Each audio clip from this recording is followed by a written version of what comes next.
Olá, turma! Vamos começar nossa aula de português de hoje.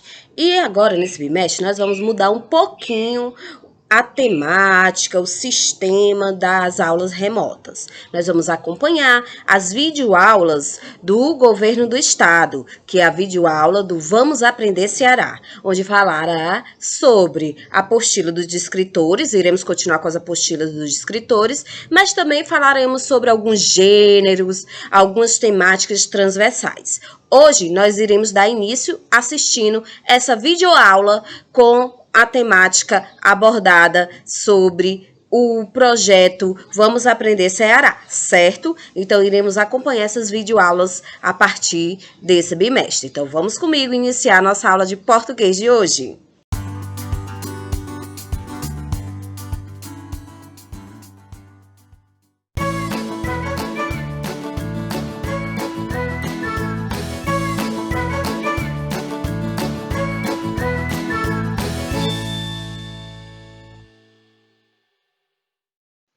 Oi! Hoje vamos falar de dois tipos de leituras: a leitura em voz alta e a leitura dramática. Você já leu textos em voz alta? E a leitura dramática, já fez alguma em sua vida?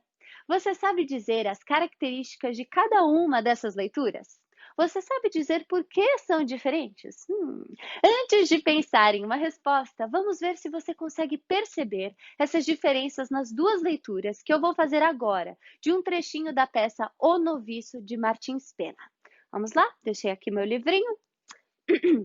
Primeiro ato. Cena 1. Sala ricamente adornada. Mesas, consolos, mangas de vidro, jarras com flores, cortinas, etc, etc. No fundo, a porta de saída, uma janela, etc, etc. Ambrósio só de calça preta e chambre.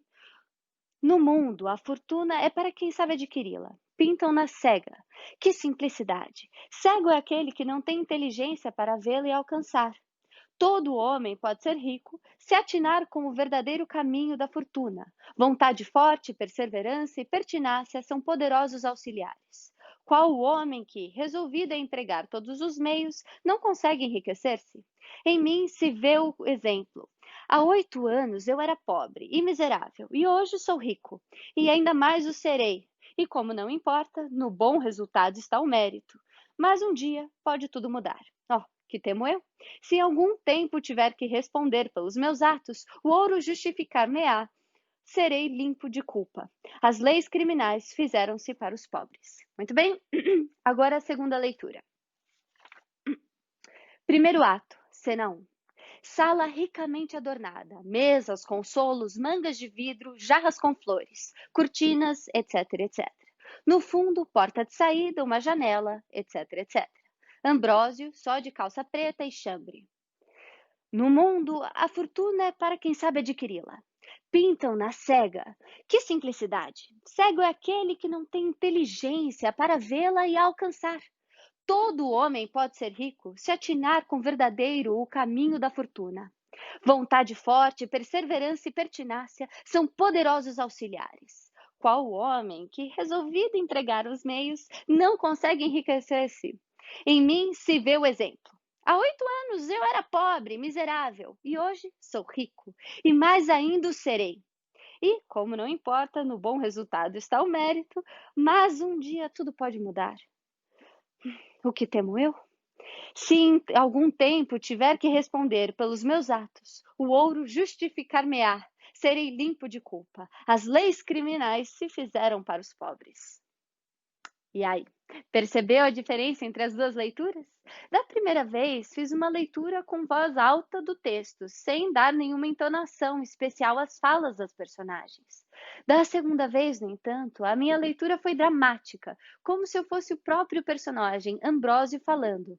Cuidei da entonação, da fluidez da fala, eu interpretei como se fosse a personagem, transpondo para a fala o modo como a personagem expressa suas emoções.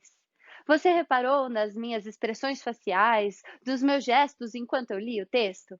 Vamos explorar um pouco mais essas ideias? Então assista ao primeiro vídeo da aula de hoje para entender a estrutura de um texto, dramático ou teatral. Vamos lá? Oi, tudo bem com você? Nessa videoaula, a gente vai falar do texto dramático, ou seja, a gente vai falar de um tipo de texto que é feito, que é escrito, para ser encenado no teatro. Você já foi ao teatro? Conhece alguma peça de teatro?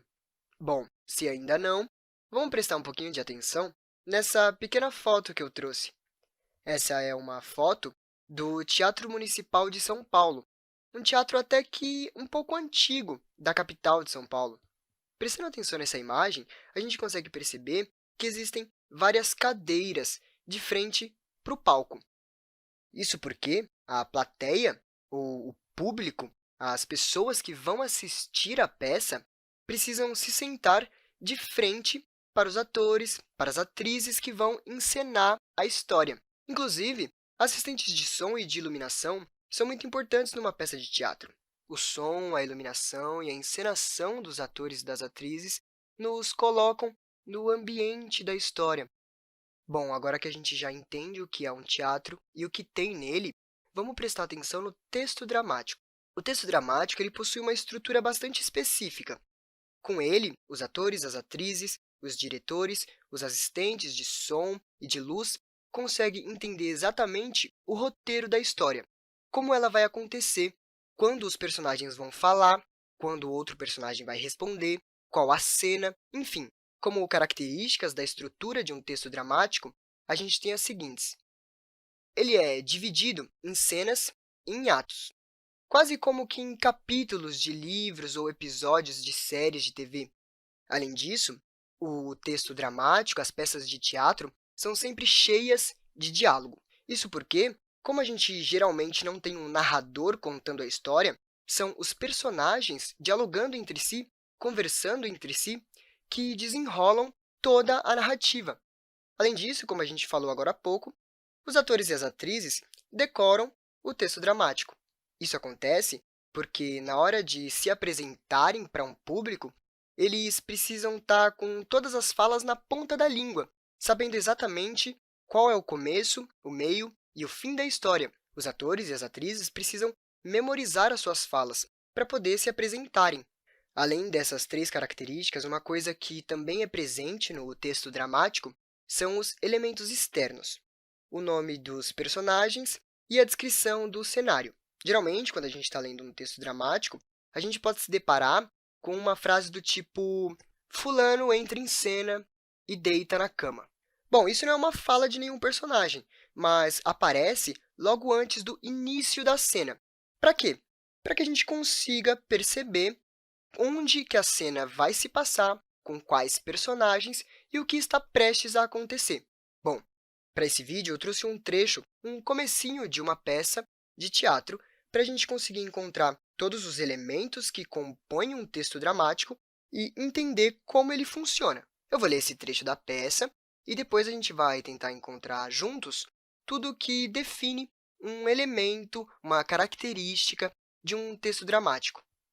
Bom, esse texto, essa história, se chama A Floresta do Raio Vermelho e foi escrita por Jomar Magalhães. Vamos ler e depois vamos tentar encontrar, então, as características. Ela começa assim. A peça inicia-se com um burrinho entrando em cena apavorado. Burraldino. Não, não e não. Eu não vou mais carregar carroça para ninguém. Eu protesto. Eu me recuso. Quem quiser que compre um carro ou então que vá de ônibus, mas eu é que não vou servir de burro de carga. Florinda, a árvore, cumprimenta Burraldino. Florinda. Olá, Burraldino. Ai, socorro! Quem está falando? Sou eu aqui, atrás de você.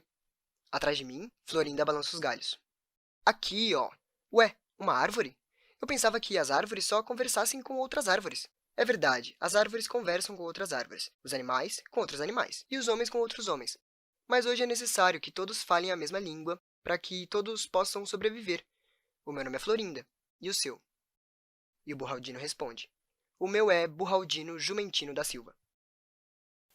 Bom, esse é o começo de uma historinha, de um texto dramático, uma peça que pode ser encenada com atores no teatro.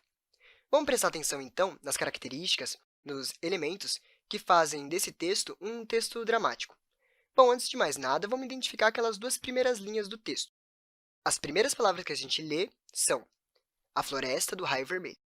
Isso é nada mais, nada menos que o nome dessa peça, o nome dessa história. Logo em seguida, a gente vê de Jomar Magalhães. O autor. Bom, abaixo desses dois elementos, a gente tem todas as características que compõem um texto dramático. Como esse é o começo da história, ou seja, a primeira parte, ela é conhecida nos textos dramáticos no mundo do teatro como a primeira cena e o primeiro ato. Bom, na primeira frase da história, a gente lê: a peça inicia-se com um burrinho entrando em cena apavorado. Bom, a gente consegue perceber que esse pequeno trecho, que essa pequena frase, não faz parte necessariamente da história. Não tem nenhum personagem pronunciando essas palavras. A gente consegue ver que não tem o nome de alguém logo antes da frase. E também que ela está em letra maiúscula e com um parágrafo. No caso, então, esse pequeno trecho é um elemento externo que nos fala sobre a cena dessa peça. Logo em seguida, a gente vê o burrinho falando. A primeira palavra que a gente lê na frase do burrinho é o seu nome, Burraldino. Em peças de teatro, o nome do personagem sempre vem antes da fala, para que os atores e as atrizes, quando estiverem ensaiando, saibam exatamente quando começar a falar e quando parar de falar. O Burraldino, então, diz: não, não e não, eu não vou mais carregar carroça para ninguém. Aí, o personagem Burraldino fala.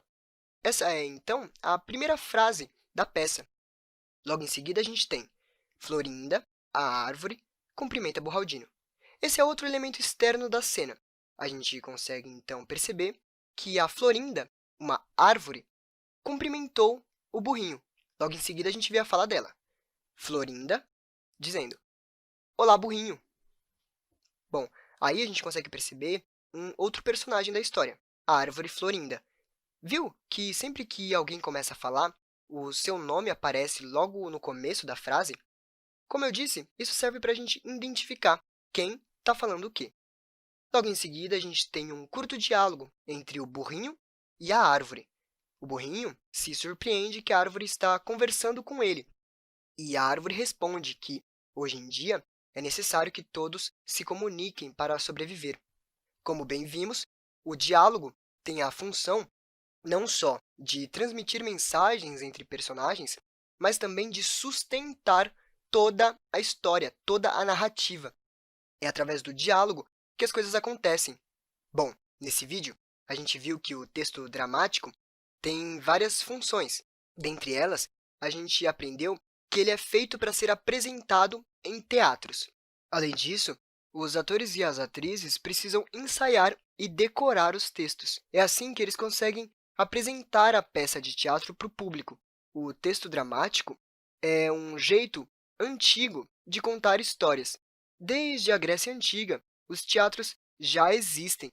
Bom, vamos então revisar os elementos de um texto dramático. A gente viu que ele é dividido em cenas e em atos. Um texto dramático, uma peça de teatro, precisa também ser cheia de diálogos. Isso porque os diálogos sustentam a narrativa. Além disso, os atores e atrizes decoram o texto. Isso porque só decorando que eles vão conseguir apresentar para o público a história.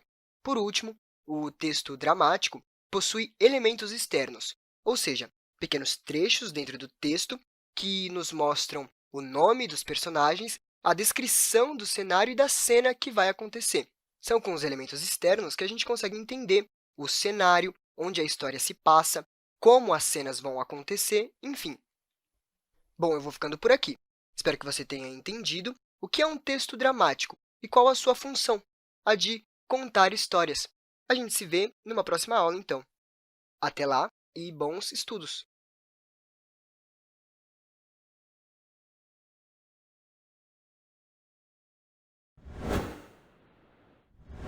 Com o que você já viu até aqui, você já sabe que os textos dramáticos são escritos com a intenção de serem encenados por atores. Por isso, diferentes dos textos narrativos, não há um narrador que conta a história. No lugar, a narração é feita pelos próprios personagens da peça. Ou seja, a voz que conta a história é a voz de cada ator, que, por meio de diálogos, constrói uma sequência narrativa que vai mostrando a lógica da história. Além disso, é preciso ter em mente que, na leitura dramática dos textos teatrais, cada fala, gesto e expressões dos personagens precisam ser bem estudados. Não basta dizer que Ambrósio é orgulhoso e arrogante. É preciso imprimir nas falas de Ambrósio esse orgulho e essa arrogância. Mas e a leitura em voz alta de textos narrativos, que não são textos teatrais? Afinal, como ela pode ser feita? E o que textos narrativos, as histórias, têm de semelhante com os textos dramáticos? Vamos descobrir tudo isso e ver ainda uma leitura dramatizada. Era meia-noite. Uma bruxa, num castelo mal assombrado, com uma faca na mão, passando manteiga no pão. Pensou que eu ia te contar uma história de terror, né? O que eu vou fazer mesmo é explicar o que é uma narrativa. Sem medo, vamos espantar qualquer dúvida sobre esse assunto, porque em bom português é tempo de estudar.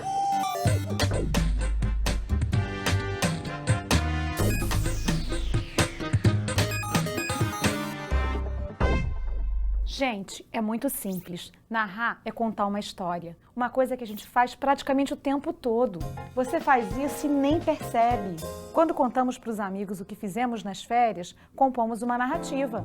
E se faço uma redação sobre as minhas férias? Também é. As narrativas podem ser tanto orais quanto escritas. Narrar é isso, contar em sequência aquilo que a gente viu, ouviu falar, a história de um livro, de um filme, até aquilo que a gente inventa.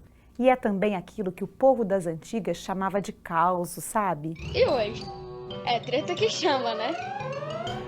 Já que o clima hoje é de terror, eu vou mostrar esse livro aqui pra vocês, ó. 7 histórias para sacudir o esqueleto, escrito e ilustrado por Ângela Lago. O livro traz histórias que o pai da autora contava para ela quando era pequena. Ao todo, são 7 contos, ou seja, 7 histórias independentes. Posso ler as que eu quiser, na ordem em que eu quiser. Tem um jeito maneiro de escolher as histórias. É só abrir e ver o sumário. Aqui a gente encontra o título e a página inicial de cada conto. Deixa eu ver o que eu vou escolher para ler. Já sei, Encurtando o Caminho, página 15. Tia Maria, quando era criança, um dia se atrasou na saída da escola e na hora em que foi voltar para casa já começava a escurecer. Só pelo comecinho, a gente começa a perceber alguns elementos da narrativa. Primeiro, aparece uma personagem, Tia Maria. O espaço é sugerido pelas palavras casa e escola. E o tempo também. Sabemos que a história acontece no passado, quando Tia Maria era criança. A palavra escurecer sugere que a narrativa se passa no finzinho do dia. Mas ainda falta alguma coisa. Os fatos! Ah, os fatos, é claro. Vamos a eles então. Viu uma outra menina passando pelo cemitério e resolveu cortar caminho, fazendo o mesmo trajeto que ela. Um cemitério na cena. O clima continua tenso. E o que isso pode acrescentar à história? Mortos, fantasmas, assombrações. Mas aparece outra personagem, a menina que entra no cemitério. O que será que vem por aí? Essa é a pergunta que naturalmente a gente faz nesse momento da narrativa. Será que é sempre assim? Se a história for boa. Exatamente. Isso é uma estratégia do escritor para que a história se desenvolva e a gente fique com mais vontade de ler. É o que chamamos de conflito gerador da narrativa. Acho que as ações da menina Maria vão gerar consequências. Você faz ideia de quais serão? Vamos relembrar a história. Maria viu uma outra menina passando pelo cemitério e resolveu segui-la para cortar caminho. O que você acha que aconteceu depois? Opção A. Maria deu de cara com um fantasma. Opção B. Maria caiu em um túmulo e gritou. E opção C. Maria continuou andando com a menina. Vou continuar a leitura para você descobrir a resposta. Tratou de apressar o passo até alcançá-la e se explicou. Andar sozinha no cemitério me dá um frio na barriga. Será que você se importa se nós formos juntas? Palmas para quem pensou na alternativa C. Maria realmente continuou andando. E o que vai acontecer agora? Estamos ainda mais curiosos. Essa é outra estratégia do escritor. É captar nossa atenção em um momento tenso da história. É o clímax. Sabe o último capítulo da novela? Em que a vilã vai contar a verdade e, de repente... Não perca as ofertas da semana. Sabão e... Entra o comercial. O clímax dá o suspense. E assim rola o desfecho, que conclui a narrativa. E qual vai ser o desfecho da história da Tia Maria? Agora sou eu que vou deixar algo no ar para você descobrir por conta própria, lá na sala de leitura da sua escola. Se gostar, há também muitos outros contos de mistério bem legais. Eu sugiro Contos de Enganar a Morte, de Ricardo Azevedo. Boa leitura! Aluninhos queridos, hoje vimos o que é narrativa. Aprendemos que ela costuma ter conflito gerador, um clímax e um desfecho. E que as ações podem gerar consequências. Ok? Beijo, queridos! Até a próxima! Curtiu as dicas de hoje? Então inscreva-se no canal e clique no sininho. Assim a gente sempre te avisa quando tiver um vídeo novo por aqui. A gente também está nas redes sociais. Bem, turma, acabamos de assistir o vídeo, da videoaula do Vamos Aprender Ceará, com o conteúdo que vimos na videoaula, certo? E agora nós vamos dar início ao estudo da apostila do volume 4. Que vou enviar agora no grupo para vocês, tá certo? Irei passar as questões a partir dessa atividade do volume 4. Então, vamos comigo acompanhar nossa aula, certo? Realizar a atividade e por hoje é só. Espero que vocês tenham compreendido, gostado. Qualquer dúvida, só falar comigo. Tchau, tchau, turma!